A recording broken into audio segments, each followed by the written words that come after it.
was great. It was cold, but Megan was there, so she made it all bright. You know, Megan, she's always cheerful. I wish I would have brought the warm temperatures back. Yes, that's right. No, it was pretty cold. So before we get started, a few housekeeping things. Remember in the beginning I asked about social media, if you like Facebook and use websites and blogs. So I reviewed all the information you gave me, and we are thinking of creating a blog where we can add some recipes and things like that. Dorita will tell you last time we did some,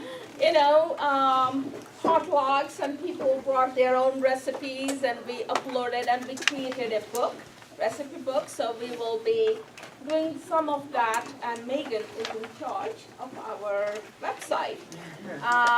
We may also, in our website, link the YouTube, so it's easy for you to just go to the website and click on the YouTube. It still will be closed, meaning you have to, have the username, password to get in.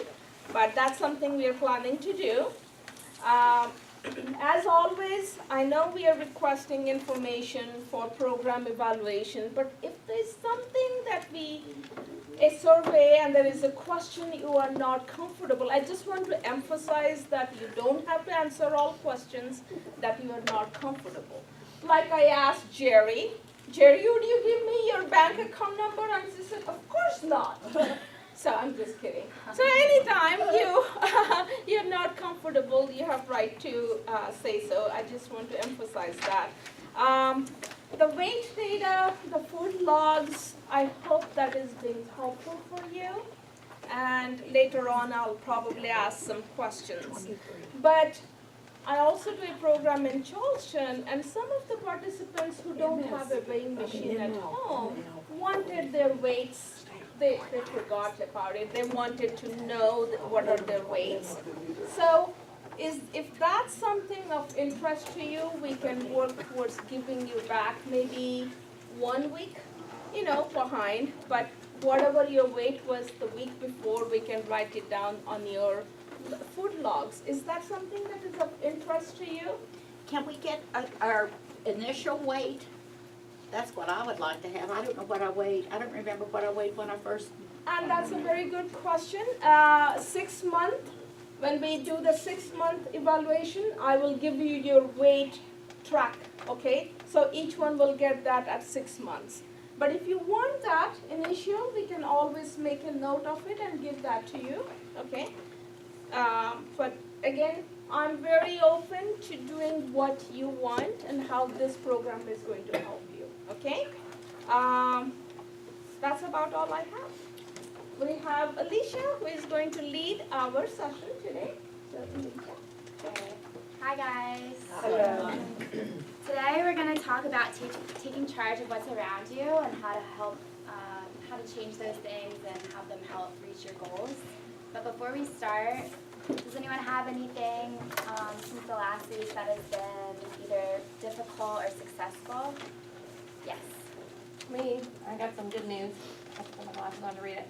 Oh, your glasses match your vest. Yes, it was good. My A1C went from 6.3 to 5.8. Wow. My cholesterol went from 209 to 175. Wow. My HDL went from 45 to 53, and my LDL went from 126 to 103 in 3 months. That's awesome. Congratulations. I was excited. Yes, let's give her a big hand. Thank you. I just don't want to be a diabetic. I love sweets too much. Does anyone else have anything they want to share? Anything that was hard or that worked well for them? Don't get me wrong, it's hard. It's very hard doing. I mean, like my breakfast is like apples, carrots, and a piece of cheese or some turkey breast. That's what I eat for breakfast almost every day. I believe it. And water. That's what I eat too. So. I'm kind of sick of it, but Right. better than the alternative. All right. Well, we'll go ahead and get started.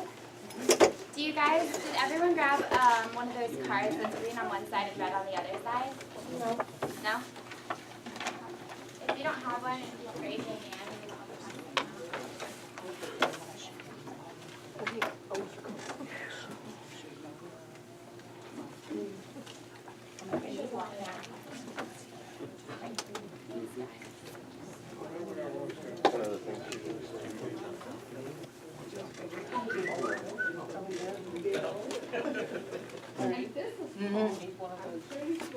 Thanks. Alright, so do you guys know what food cues are? Have you guys ever heard of that? What a food cue is? Or could you guys think of any examples? On the top of page 1, there's some examples if you can't think of anything yourself. Something that makes you think you're hungry. Yes, something that makes you want to eat food, even if you're not hungry. So, do you guys have any examples of what some of these things might be? Smelling food. Smelling food, absolutely. Seeing food. When I get stressed out, I want chocolate. Get stressed, absolutely. Feelings, boredom, sadness, anger. The bowl of Halloween candy on the table. The bowl of Halloween candy on the table, definitely. Anything else? Student bake sales. Student bake sales. They're everywhere. They're everywhere. Yep. TV commercials. TV commercials. Even just sometimes sitting in front of the TV, maybe. Anything else? Walking through the kitchen. Walking through the kitchen. Sorry, somebody talking too much about food. Somebody talking too much about food. Yep. So why do you guys think that these things make you want to eat? They trigger some kind of emotion, I think. Yep. So ever since we've grown up, we've just been developing habits. If you repeat something over and over again, you just develop a habit of wanting to eat, and smelling the food makes you want to eat, and if you keep eating when you smell a food you like, you'll develop the habit, and it becomes harder and harder to resist. So how do you guys think you could change problem food cues and habits? There are some examples on the bottom of page 1.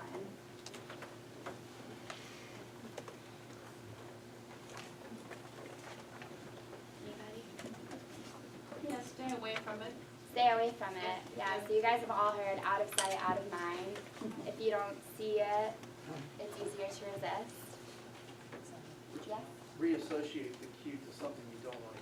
Yes, that's a great idea, absolutely. But what if it stays with you like a growling stomach? A growling stomach? Yeah. Well, that might be when you're actually genuinely hungry, so you might want to eat a meal at that point, or a snack. Carrots. Something healthy. Yes, My problem is at 9 o'clock I have to take medication okay. and I get hungry after I take my medication. So if I don't eat something, I can't sleep. Oh, Oh, 9 p.m. So and you said you aren't supposed to eat food on your medication? I'm sorry, I missed the first part of what you no, said. I said when I take my medication at 9 o'clock, it makes me hungry. Okay. Well, I'm definitely not saying avoid eating at all. I would have a snack at that point, a low-calorie, low-fat snack if you feel hungry after taking your medication. These cues are just times when they make you want to eat something that you necessarily don't want to eat, a high-calorie, high-fat food. So another way that you guys could change problem food cues and habits is building a new and healthier habit, such as, do you guys ever sit in front of the TV and want to reach for a bag of chips? Or when you go to the movies, you always buy snacks or popcorn? Yeah, that's a big habit for a lot of people. So a way you could do this is bringing a snack with you or bringing gum with you. Or an example someone gave in Charleston yesterday was they always order a large popcorn with butter on it. You could start ordering a kid's portion of popcorn, so you still get the popcorn, but it's not endless, and putting less butter on it or no butter at all. And the more and more you repeat something you do, the more it will become an internal habit, and it'll become easier each time you go to the movies. Yes? I do one thing, I just take the iPad with me when I'm watching the TV. If I don't like it, I use my iPad. So I another way to distract myself from eating. Oh, good. Yep, that's a great way. If that works for you, yeah, definitely. So with your green and red cards, I'm gonna list some food cues, and if it's a trigger for you to want to eat something high calorie, high fat, hold up the green side, and if it's not a trigger for you, hold up the red side.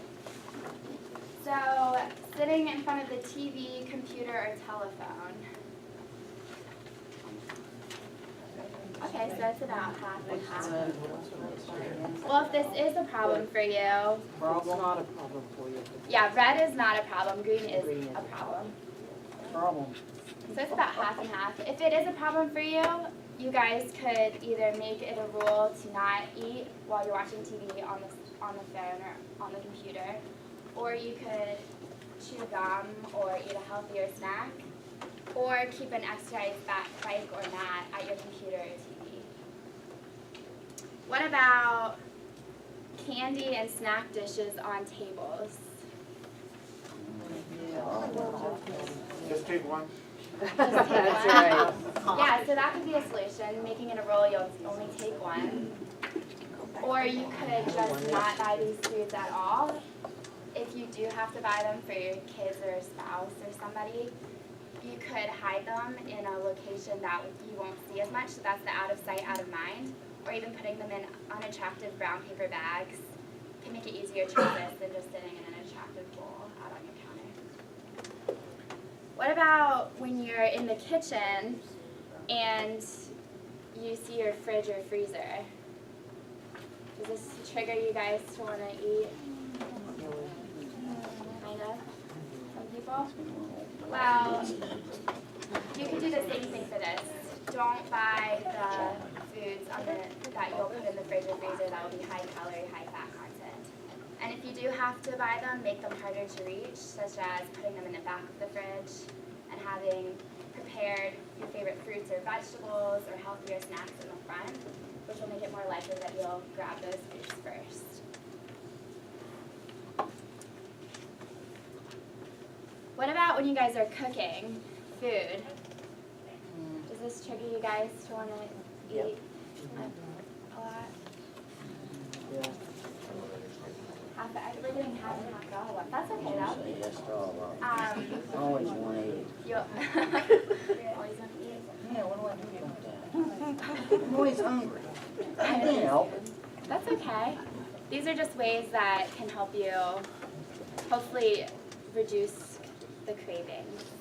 So if you're cooking food and it smells really good and you want to taste it, and sometimes you have the issue of just tasting it, you start eating it, or you start eating other food in your kitchen, you could just make it a rule to not eat at all while you're cooking. Have a snack before you start cooking, so you're not as hungry as you're cooking the food and wanting to eat it. You could also have someone else taste the food for you if you want it to be tasted, but you don't want to tempt yourself.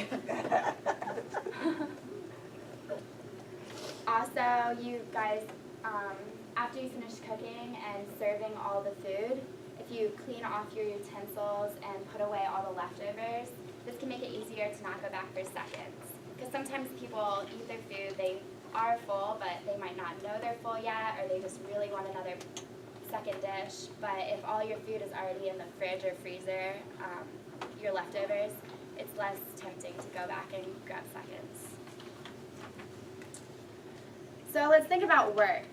Are there any things on your way to work, around you at work, or on your way home that are unhealthy food? Yes. What is it? Well, we get these donuts every Thursday, come in and we sell them. And we're not talking, donut, we're talking cream filled, chocolate on the top, whipped cream, not just this powdered donut that I can walk away from. Well, I've made it about 8 weeks now, 9 weeks. Wow.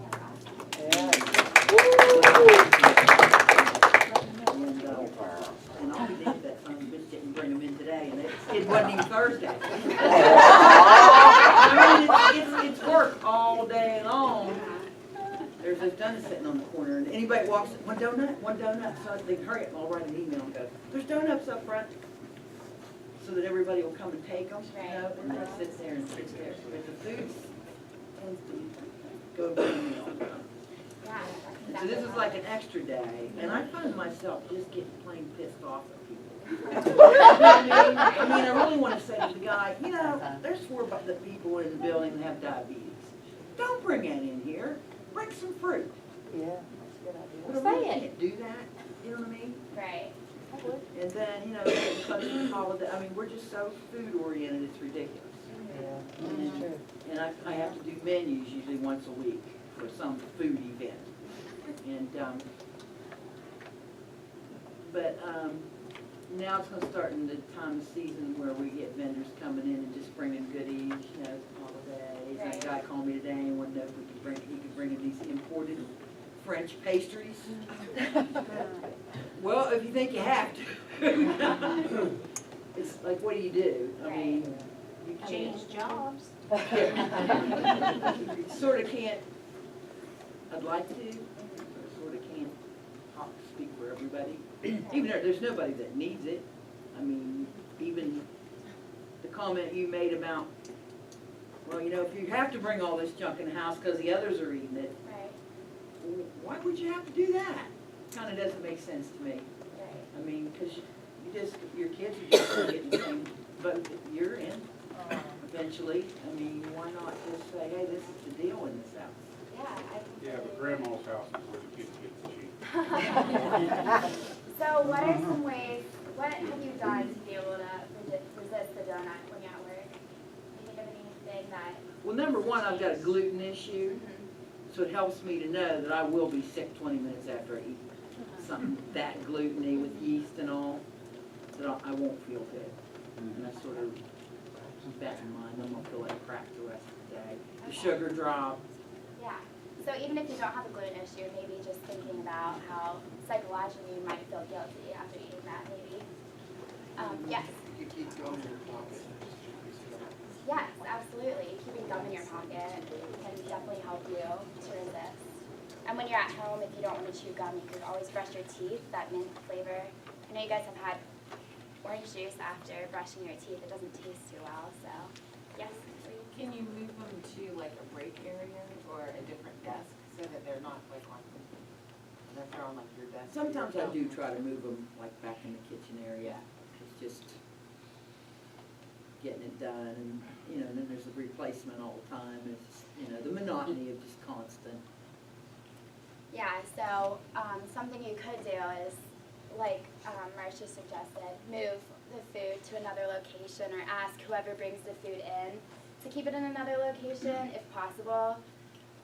This could help you avoid it. Also, just not walking towards those areas could help you guys resist those foods. If you have to go in those areas, maybe ask that the food gets put into a cabinet or the fridge so it's not in your visual sight.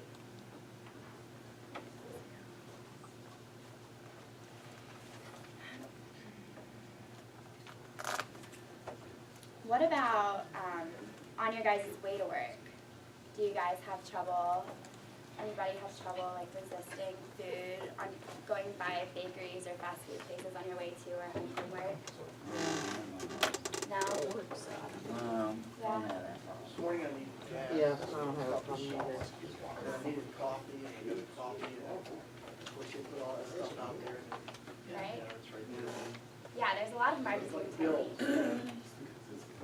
So initially I didn't plan to stop and get something. Right.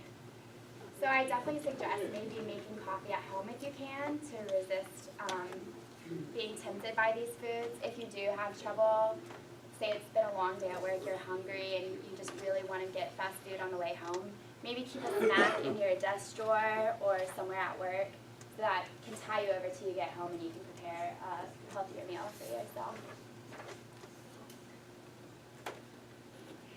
So the 3 most important things to remember, whether you're at home or work, the first one is to keep high fat and calorie foods out of your house and workplace completely.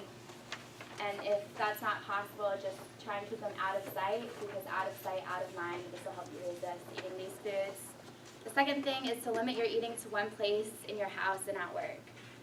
So say you eat food in your bedroom and in the living room and in the kitchen, try and start eating in one place. And when you're hungry, go to this place. This can help you distinguish between actual hunger or just wanting to snack while you're in different areas of the house. The third thing is when you eat, limit other activities. So no drinking, talking on the phone, or driving. Just sit down and focus on really enjoying your meal. This can help you feel more satisfied about the foods that you're eating and can help you realize that you're full. What about when you guys go grocery shopping? Are there difficulties there that trigger food cues or wanting to buy bad foods? Yeah, not enough money for the good food. Not enough money? Yes, Dale? Good person told me something that was really interesting. They said if you stay on the outside of the grocery store, not outside the aisles, that is where all the good food is. Everything in the middle is all the packaged and canned. Yeah, absolutely. Like, there's the fresh produce, That's the bakery and then the deli. deli, right? I'm not sure if that's true of Kroger, because that's where I go, and I know you hit like the deli, and then on the outside wall, you could just drink, I guess, because that's where the beer is. Okay, you're right. And It the definitely deli. depends. If you stay in the first corner and you don't leave that first corner of Kroger, it's all vegetables and the healthy stuff, but once you go over there, well, Yeah, there is no. the bakery on the outskirts, so Uh-huh. that might be hard to resist. So I guess it just depends where you shop. Oh, yeah. What can help you guys when you're grocery shopping is definitely, instead of, yeah, Don't even go down the chip aisle and the candy aisle. right. So Because there's nothing else there but, unless you foods wanna that look don't- at the implements for your kitchen. Right, right. But that's, don't even go there. Yeah, so make it a rule before you go grocery shopping. I'm not gonna go down the candy aisle or the chip aisle, whatever aisle you know you're not gonna wanna buy any food from. Don't go down the aisle and think to yourself, there's no point. Also, make a list, a shopping list before you go to the grocery store of everything you wanna make for the week. Your recipes, if you're cooking that, anything. And when you go to the grocery store, tell yourself you're not gonna buy anything not on your list. This can make it easier to resist those foods that can seem tempting. Also, have a snack before you go to the grocery store. Have you guys ever gone to the grocery store starving and Oh, yeah. triple your bill because you just want to buy everything because you're hungry? So definitely eat a meal or a snack before you go to the grocery store. This can help you resist these foods. And don't be obsessed with coupons. So there's a lot of coupons out there for high fat, high calorie foods. Just because they're on sale doesn't mean you need to buy them. So now you guys can turn to page 3. We're going to discuss some positive cues for physical activity that you could add to your life. If you have the habit of being inactive, such as sitting down right after dinner to watch TV, you might have many cues around you associated with inactivity that you might not be aware of. Can you guys think of anything that you could add to your living room or anywhere else in your house that would prompt you to be active, to be more active? An exercise bike. An exercise bike, yes. Yes. I have a treadmill, but it's actually a clothes hanger right now. Okay. Anything else? Dog leashes by the front door. Dog leashes by the front door. Even owning a dog definitely can prompt you to be more active. Well, all these things that we list, I'll just say now, just because you'll have these cues in front of you, such as the treadmill, being a clothes hanger, it's going to take more than these cues. These cues are to remind you, I want to be more physically active, here's my reminder, but it's going to take you internally deciding to take that action and go on a walk or walk on your treadmill or anything like that. So some things you could add to your living room or bedroom. You could keep exercise shoes, bags, and equipment in sight and not hidden in your closet, so you can see them when you're in the room. You could hang an activity calendar and grab on your invisible place and mark the activities that you've been doing. This can motivate you to keep doing those physical activities. You can keep a stationary bike or mat in front of your TV or a room that you use frequently.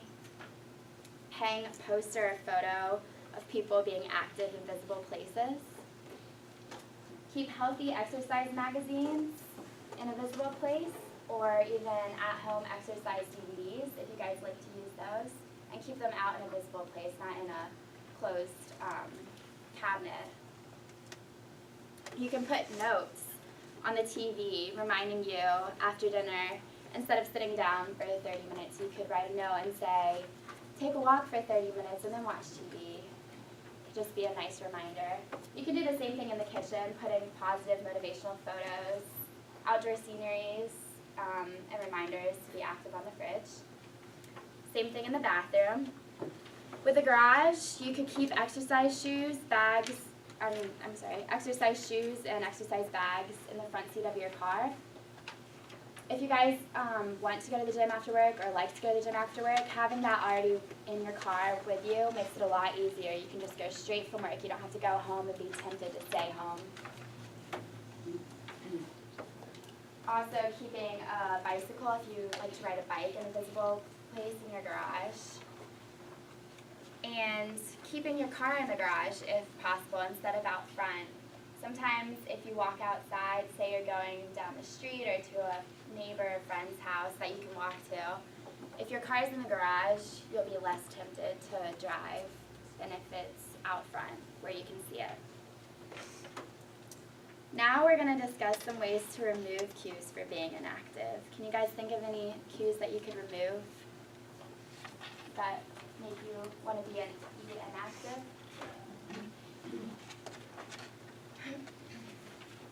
One of them would be watching less TV.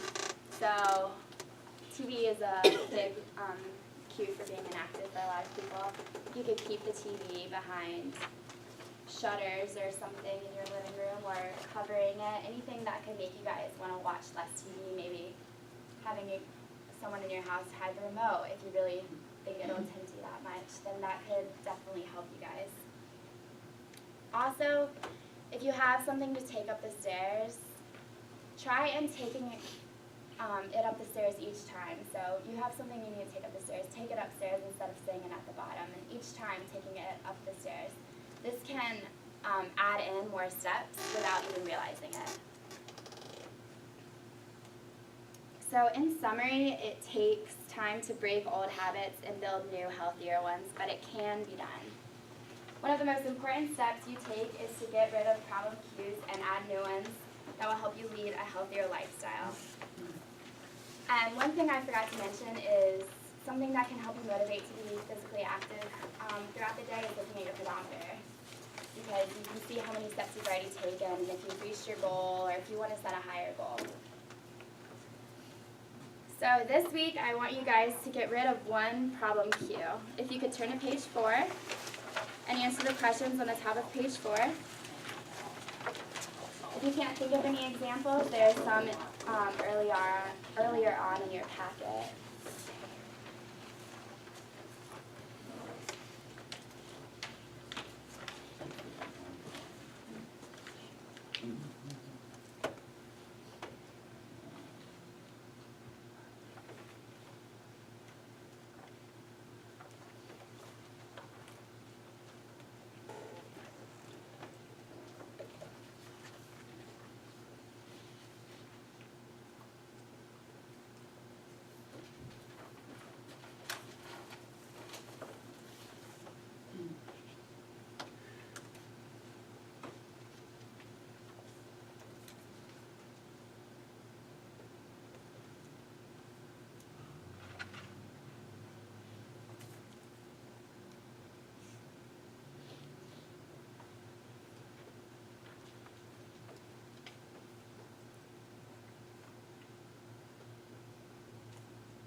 Does anyone have any examples they want to share? I wrote one that I'll share.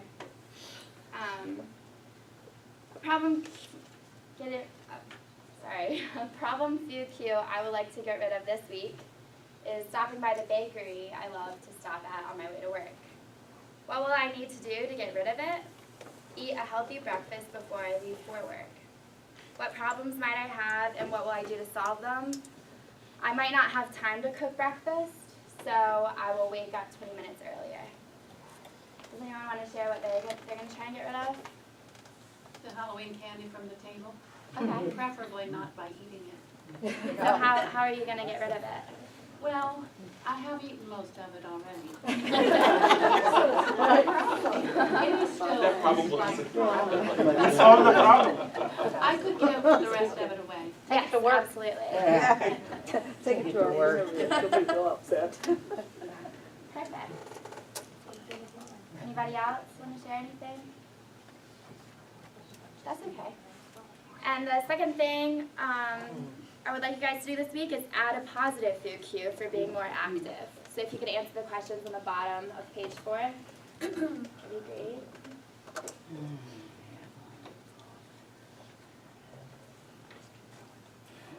I think pyramid is a good motivator. I apply this week, and when I feel that I did much on that one, then I go to, I had a lifter at home, so I said I should compensate with that one. So it's kind of a good motivation. Good. And I think I did in one day about more than 8,000 steps in London. I walk all the mall, then I walk around the mall. Good, that's great. Congratulations. So it's a good motivator, To see what steps you're at? to increase the steps. Yes, absolutely. Yeah, so it's, I said I walk all through the mall, but I try it's not enough, so I went outside and make. Yeah, I check my steps throughout the day too. I do it off my phone. I know Dr. Mishra does it too. I'll tell you, one of my students, he was in military, so he comes, he says, Dr. Mishra, I need to change. And like, talked about negative, positive cues, and then he said that every time, he loved to drink pop. So his thing was to get rid of that, and every time he thought about drinking pop, he made himself do 10 push-ups. So you get down. I'm thinking of pop. So anyways, he not only got rid of drinking pop, he really lost a lot of weight doing the push-ups.